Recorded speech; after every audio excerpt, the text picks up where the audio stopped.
ഈ ദുആ ബാങ്കിന് ശേഷം നമ്മൾ നടത്തിയാൽ മുത്തുനബി സല്ലല്ലാഹു അലൈഹി വസല്ലം തങ്ങളുടെ ഷഫാഅത്ത് തീർച്ചയായും നാളെ മഹ്ശറ ലോകത്ത് നമുക്കുണ്ടാകും എന്നാണ്.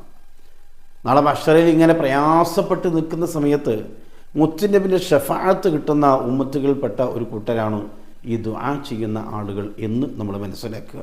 ദുആ മറക്കാതിരിക്കുക. നല്ലൊരു ദുആ. അല്ലാഹുമ്മ റബ്ബ ഹാദിഹി ദഅവതി താമ വസ്സലാത്തുൽ ഖായിമ ആതി മുഹമ്മദിനിൽ വസീലത വൽ ഫളീല വദ്ദറജത്തുർ റഫീഅ വബഅസുഹു മഖാമൻ മഹ്മൂദൻ ലദീ വഅദത വർസുഖ്നാ ശഫാഅതുഹു യൗമൽ ഖിയാമ ഇന്നക ലാ തുഖ്ലിഫുൽ മിയാദ്. ഈ ദുആ ബാങ്കിന് ശേഷം നമ്മൾ നടത്തിയാൽ മുത്തുനബി സല്ലല്ലാഹു അലൈഹി വസല്ലം തങ്ങളുടെ ഷഫാഅത്ത് തീർച്ചയായും നാളെ മഹ്ശറ ലോകത്ത് നമുക്കുണ്ടാകും എന്നാണ്. നാളെ മഹ്ശറയിൽ ഇങ്ങനെ പ്രയാസപ്പെട്ട് നിൽക്കുന്ന സമയത്ത് മുത്തുനബിൻ്റെ ഷഫാഅത്ത് കിട്ടുന്ന ഉമ്മത്തുകൾപ്പെട്ട ഒരു കൂട്ടരാണ് ഈ ദുആ ചെയ്യുന്ന ആളുകൾ എന്ന് നമ്മൾ മനസ്സിലാക്കുക. ദുആ മറക്കാതിരിക്കുക.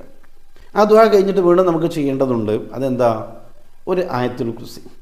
അല്ലാഹു ലാ ഇലാഹ ഇല്ലാ ഹുവൽ ഹയ്യുൽ ഖയ്യൂം ലാ തഅഖുദുഹു സിനത്തുൻ വലാ നൗം ലഹു മാ ഫിസ് സമാവാതി മാ ഫിൽ അർദ് മൻ ദല്ലദീ യശ്ഫഉ ഇൻദഹു ഇല്ലാ ബിഇദ്നിഹി യഅലമു മാ ബൈന അയ്ദീഹിം വമാ ഖൽഫഹും വലാ യുഹീതുന ബിശൈഇൻ മിൻ ഇൽമിഹി ഇല്ലാ ബിമാ ശാഅ വസിയ കുർസിയ്യുഹു السماوات والأرض ولا يؤوده حفظهما وهو العلي العظيم. ഒരായത്തുൽ കുർസി നമ്മൾ ഓതുക. ഈ ആയത്തുൽ കുർസി ഓതിയിട്ടേ നമ്മൾ അവിടുന്ന് മാറാവൂ, അല്ലെങ്കിൽ മറ്റൊരു വിഷയത്തിലേക്ക് നമ്മൾ പോകാവൂ. അപ്പം ഈ പറഞ്ഞ കാര്യങ്ങളൊക്കെ നമ്മുടെ ജീവിതത്തിൽ നമുക്ക് പകർത്താനുള്ളതാണ്.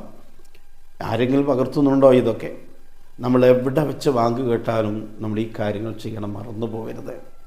അല്ലാഹു സുബ്ഹാനഹു വ തആല ഇത്തരം നല്ല കാര്യങ്ങൾ പഠിക്കാനും അതൊക്കെ ജീവിതത്തിൽ പകർത്താനും നമുക്കൊക്കെ തൗഫീഖ് നൽകി അനുഗ്രഹിക്കുമാറാവട്ടെ. ആമീൻ.